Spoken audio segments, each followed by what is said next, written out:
Hello, great ones.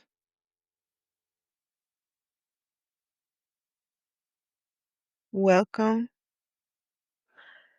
back to the Live and Be Great podcast. I'm your host, spiritual psychological life coach, former associate marriage and family therapist, Latonya McDonald. Today's episode, I think we are long overdue for one of my rant style conversations because honestly, I have so much on my mind. If you've ever asked yourself, how do I give myself grace when I feel like I'm drowning in responsibilities? Or how do I stop being such a perfectionist? Or even, how can ADHD be a strength and not a weakness? Then this is definitely the episode for you. Okay? Yes, it is. Yes, it is. Or was another question, how to be productive with ADHD, or how to manage anxiety when the news is overwhelming. All those things. All of those things. Yes, we're for sure gonna touch on all of these things in this episode, some way, somehow. And I just want to talk about what's been real for me. The perfectionism, the ADHD, empathy, relationships, and the need to finally let go of control. Well, trying to control everything, I should say. Okay. So let's get into it. What has been on my mind?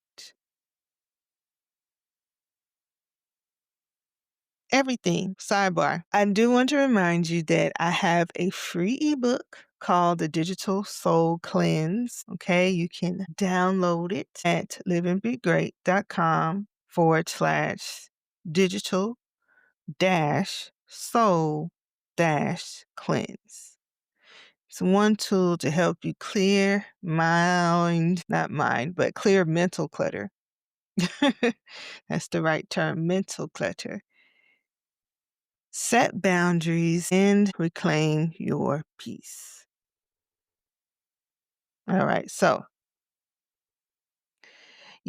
I've been in this energy of trying not to control every single outcome. This constant striving for perfection it's a mess. It's wasting time, it's wasting energy and peace. Okay? They say that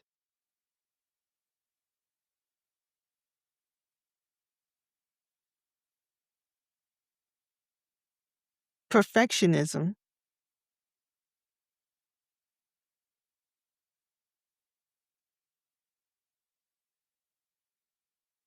and relationships often go hand in hand. When we think providing equals loving, we miss the part where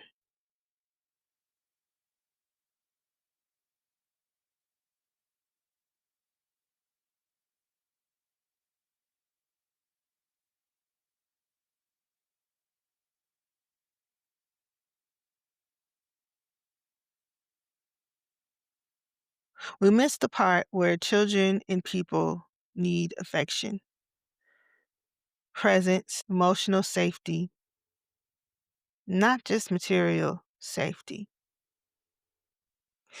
For me, it looks like wanting to support my family and clients, wanting to help everybody, but realizing I can't save everyone. And that's okay. Letting myself off the hook is okay. So if you ever wondered how to let go of control in relationships, or why do I feel guilt when I don't do everything perfectly, giving yourself grace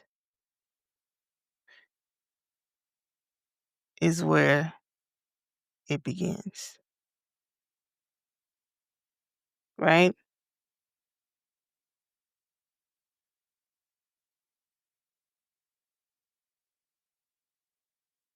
Now, it really has been hitting me lately, like this idea of control. Like, seriously, it shows up everywhere, not just in me and work and things of that nature, but like I said, relationships. I've always been the type of person that wants to save everybody, okay? My family, my clients, again, and maybe you can relate. But I'm gonna say it again. The truth is, you cannot save everybody from everything. And when you try, you actually burn yourself out. What I've been practicing instead is grace. Giving yourself grace first so that I can give other people grace as well. For example, I had a friend that I kept missing connections with. Normally, the perfectionist in me would say, this friendship must not be important if she doesn't show up the way I want, right? Or that, if we're being honest, the way that I feel like I need, okay?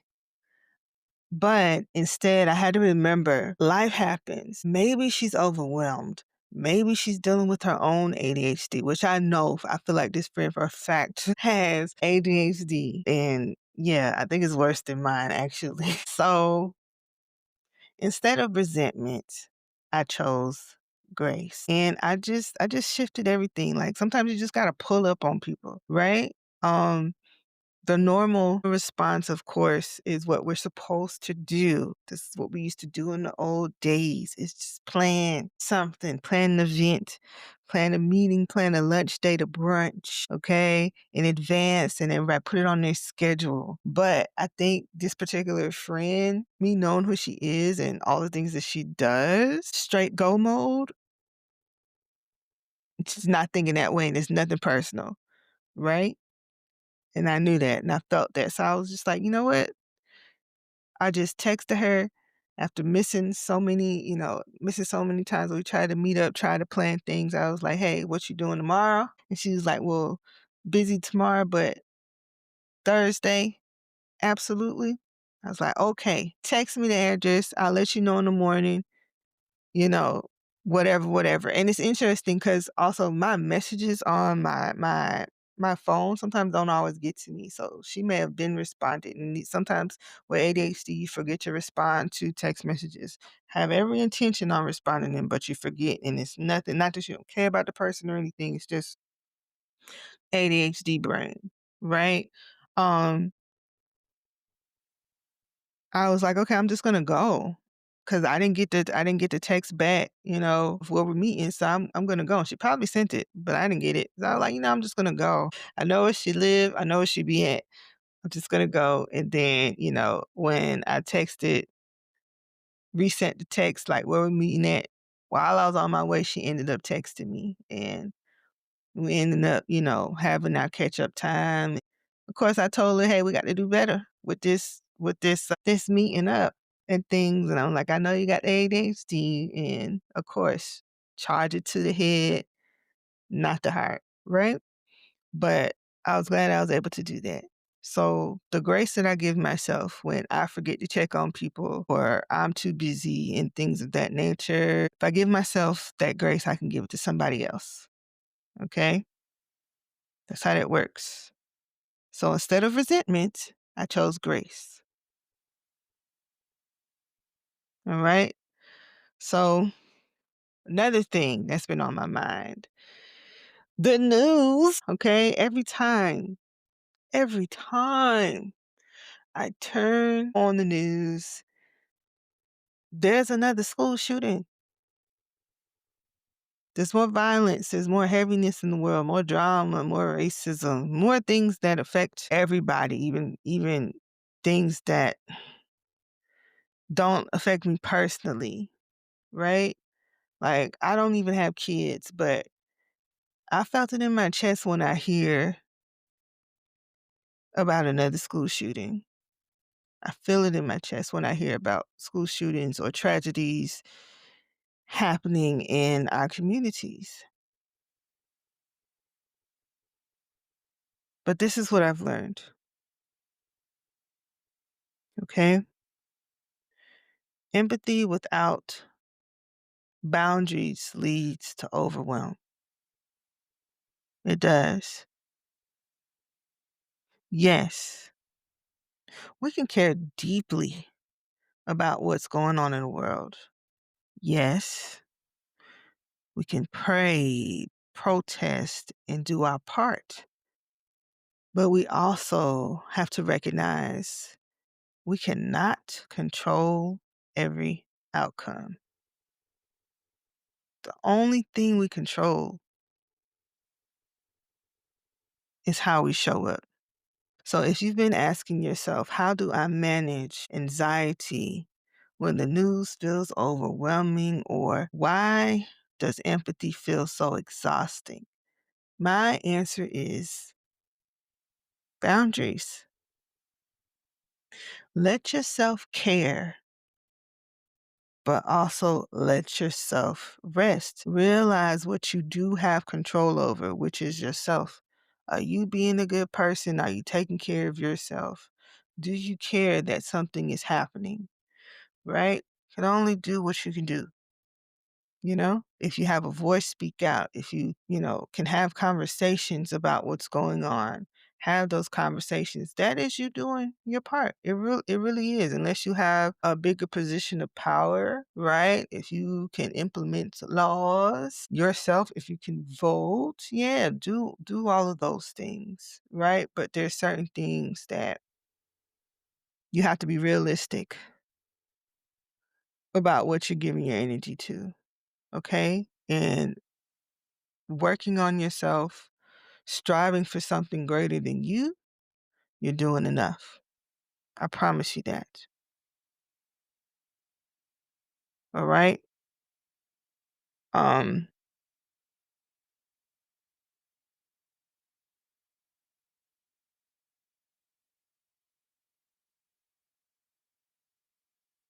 yeah, this is what giving yourself grace means.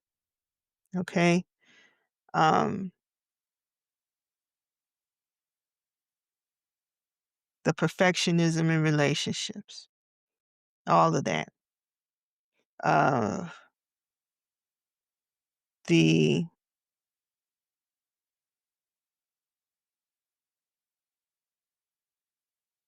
balancing what's going on in the world, balancing your empathy for others, and empathy for yourself. Okay? Um, yeah, I can't say too much on that. Not too much. It's a lot more I want to say about the news. It's a lot more, okay? But this episode, yes, it is the rant episode. I want to be authentic as possible, okay? I do. But I want to make sure when I go there, okay? Because I will go there. It is still motivational, inspirational, educational, but authentic. Okay? Yeah, we'll discuss that on a later episode. What's been going on specifically this week of, what is it today? Today's September 19th, 2025. Okay, so it's a whole lot. Okay, but empathy, I love empathy. Have empathy for self first. Give yourself grace, and you'll be able to have empathy for others, and it won't be so overwhelming if you give it to yourself first. All right? Um, Next thing on my mind is now here's something I need to rant about as well. Myths in mental health and coaching. There is a huge misconception that therapists and life coaches are supposed to be perfect people. Let me clear that up right now. We're not perfect, right? And now I'm not trying to use that as an excuse because some people use that as an excuse just not to do better in life. Absolutely not. That's not what we're doing here. No, no, no, no, no. You still got to be accountable for how you show up in this world. Okay? You can and you will be, right? Whether you like it or not. It's not what I'm talking about here. But when I was in my master's program, they actually required us to do at least 20 hours of our own therapy before we could even graduate. And I'm grateful for that because if you're trying to lead people through healing and you haven't faced your own trauma, you're going to hit a wall, okay? Burst into pieces when you hit it. It can destroy everything. So if you've ever wondered, do therapists need therapy too? Do life coaches need any sort of service person, okay, need some sort of mental health support? The answer is yes. Always. Okay? Always. Every single time. Right? And if you're wondering, how do how do I know if a life coach is right for me?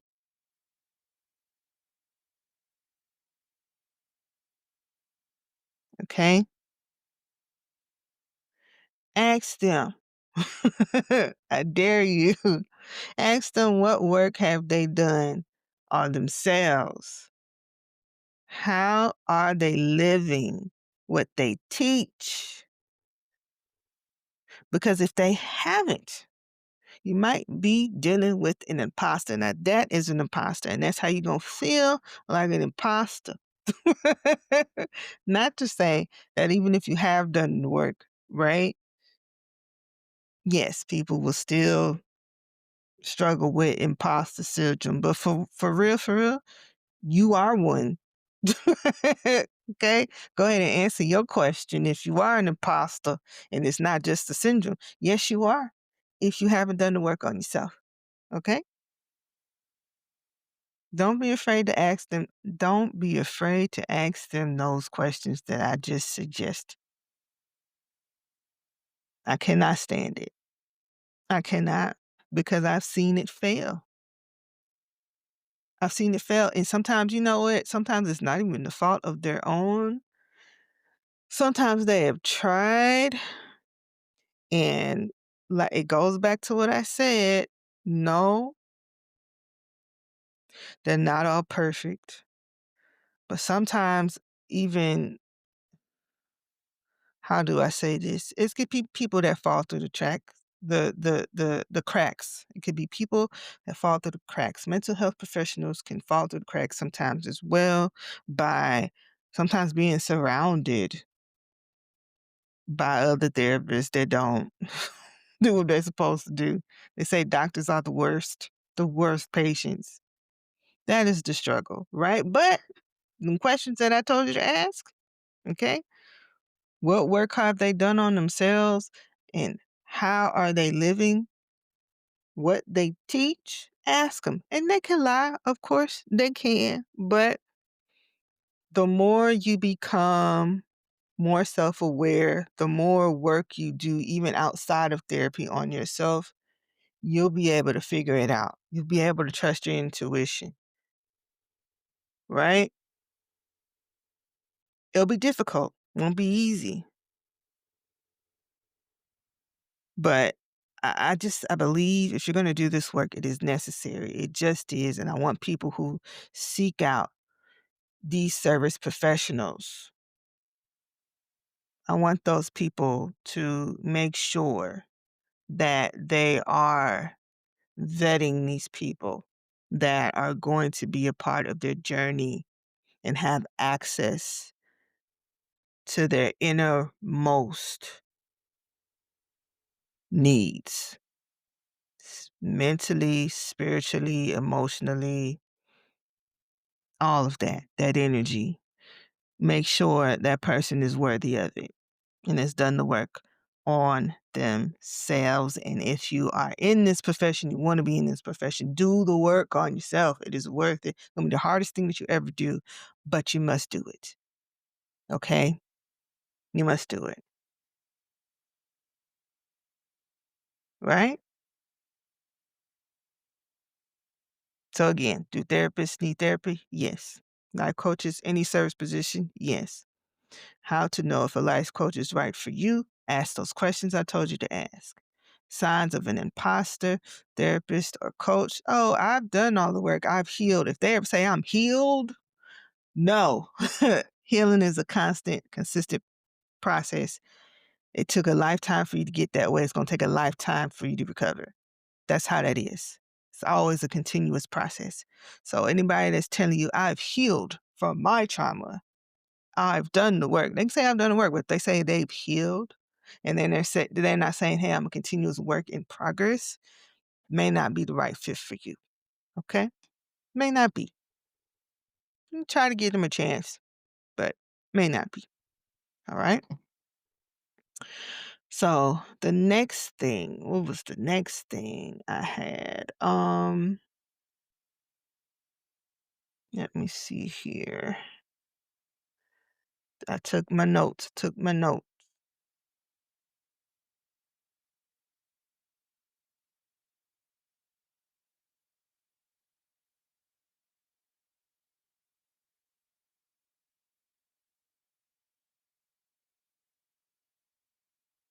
Just a moment.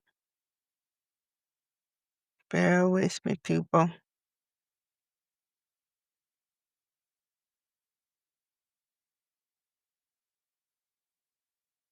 Oh, okay, here we go, here we go. Next thing. Let's talk about this ADHD again. Because I think I've been learning how to make it my superpower. Okay? Here's the truth. I love the idea phase. My perfectionism thrives right up there in that idea space. But I also know I can hyper focus like nobody's business when I'm with my clients. And that's a gift. Okay? It's also an ADHD symptom. But, the other superpower, right? So if you're asking, how do I be productive with ADHD, or can ADHD actually be a strength? Here is what works for me. I take notes constantly because writing things down is how I remember. I use a mood tracker and an energy tracker. So I know what task fit my energy for the day. I also I also keep affirmations on my desk, which I've talked about before, and I've started using visualization exercises to keep me motivated, keep myself motivated and inspired. Okay? ADHD doesn't have to be your biggest obstacle. It can be your superpower when you build systems that fit who you are. All right? Love my Alexa down. Okay? Alexa helps with ADHD. You can utilize it. Have those reminders. Okay? I have it turned off now because it's just distracting when I'm trying to do my podcast. But right before I did it, remind me to take a break, drink water. Okay? Yes, I need those reminders. My Pomodoro method, very, very helpful. I promise you. And the planners, I have a planner, that I use erasable pens. And if I don't listen, one thing that's important, my Freedom Mastery Planner, it's reusable, right? So if you use erasable pens, you can put it in the microwave. I put it in some heat in the sun and it'll erase everything and you use it again. Okay. It's in my favorite color. So I'm probably gonna hold on to this for a very long time, and it's undated. Okay. Key is it's an undated planner, the Freedom Mastery Planner. But um I was really busy last week. I wasn't able to write in it, right? But being that it's undated, I could just skip those 2 pages, and then just, start with the next week and give myself grace, right? Tying this all in, the grace. That's where the grace comes in, the control, the all of that comes in. The system is now that's a whole system. Okay, if I'm too busy, I skip that week and I'm okay with that. So, right? It's you can see in my calendar that I have synced up, my digital calendar, all the stuff that I had to do, right? My tracker, I still utilize my tracker. Sometimes I even skip days on that, but someplace there is a footprint, right? The system that I created, there's a footprint of what I've been doing, and I get that dopamine hit that yes, I'm doing things, I'm getting things done. Okay? My superpower, my multitasking superpower as an ADHD, or my hyper focus on things that I love to do, right? Very, very helpful. And the writing things down helps me go ahead, take out that idea phase, right? Be in the idea phase. But while I'm writing, you also get into the habit of, okay, let's write out the plan to get it done. I want to see it done, right? Go back, look at the notes, go back, look at the planner, go back, look at the calendar. You are doing what you're supposed to be doing. Okay? That's how you shift it. That's how I've been shifting it. And it's been helpful. And yes, try some of these things. Okay? Let me know if it helps you. What else? What else? What else? Been on my mind. Oh, yes. Yes. Key, if you haven't guessed by now, yes, if you haven't, if this hasn't proved to you that I have ADHD, everything is on my mind all the time. Okay? All the time. Um, but here is another truth bomb. Okay? I don't always feel like showing up on social media. And you know what? I don't force it. I don't. For what? Okay? People ask, is it okay to repel people in business? Yes, because you're not for everyone, and that's okay. That's okay. Authenticity is professionalism in my eyes. The right clients, the right community, they'll resonate with you. They'll resonate with who you really are.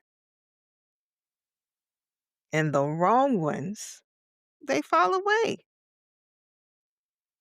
That's not a loss. That's alignment. Okay? So no, I'm I can't force it. Only when I mean, listen, yes, you do. If it's perfectionism getting in the way, yes, I create I make sure I create systems, support, and things of that nature when that gets in the way. Okay. And I know it's the perfectionism that's stopping me from doing that particular thing. I'm creating systems to help me bypass that so I can do what I need to what I need to do. Right. But if I'm truly overwhelmed, if I'm overworking myself, if I'm tired, right? I lean on those accountability systems that I have in place to give myself grace, to just not, right? To just not. I am trying to get better though on the social media. I am. I am trying to get better with that. Still a very overwhelming place for me that I try to avoid. But, like I said before, that's how you know I'm the real deal. I'm not telling you I've healed from that. So work in progress, right? And I will create systems that work for me until they don't work no more. And then I'll create another system, right? Because naturally, no, I'm not the girl that likes to promote themselves or showcase themselves all the time. Mm-mm. I love being in the realm of creation, but sometimes I like it just for me, you know? Sometimes I crave real interaction, not just likes and shares. Really, the majority of the time I like, I love real interactions with people, going to events and being in community versus finding out how everybody doing on social media. Mm-mm. So, yeah, I think that's how I'm balancing authenticity and professionalism, right? Now, let me see if I have anything else that I want to rant about and be educational. And this is the most structured rant I've ever had. Y'all should be proud of me. Whoever's been with me since day one or not, go back to my previous rant episodes. All right. Previous episodes, period. Probably. With my ADHD going. Um try and get more structure because I want to make sure that the message gets out there, the message is cleared. Um, but also being authentic. Okay. But let me make sure that is that is all.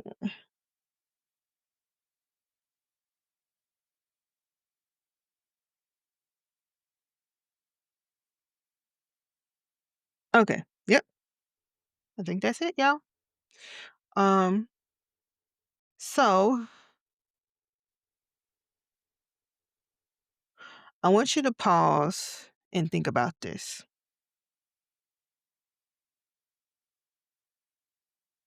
Where do you need to give yourself more grace this week?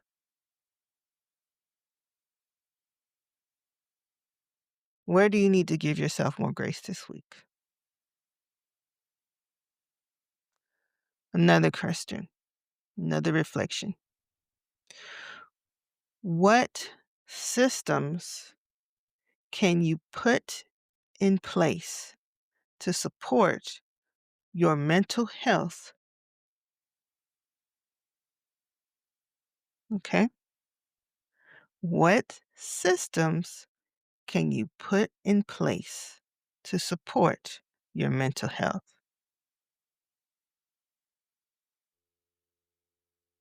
And the last one, are you being authentic or are you performing for other people's approval? Are you being authentic or are you performing for other people's approval?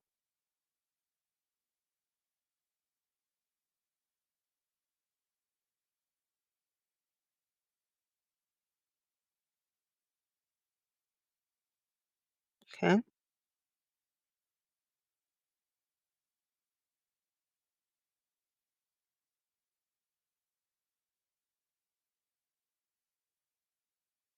All right. So let's recap. Grace over perfectionism. ADHD as a superpower. Boundaries around empathy. Authenticity is not extra, it's essential. All right. Now, if you saw yourself in this rant, I'd love to support you more. Book a session with me at liveandbegreat.com so we can build systems that honor who you are. And don't forget, download my free ebook, The Digital Soul Cleanse, at liveandbegreat.com/digital soul cleanse. If you know someone who needs to hear this, share this episode. If you want more insights, okay, follow me on Instagram and YouTube at Live and Be Great with Latonya and TikTok at Live and Be Great _Latanya. You're doing the work. You are enough. Continue to live and be great. Until next time.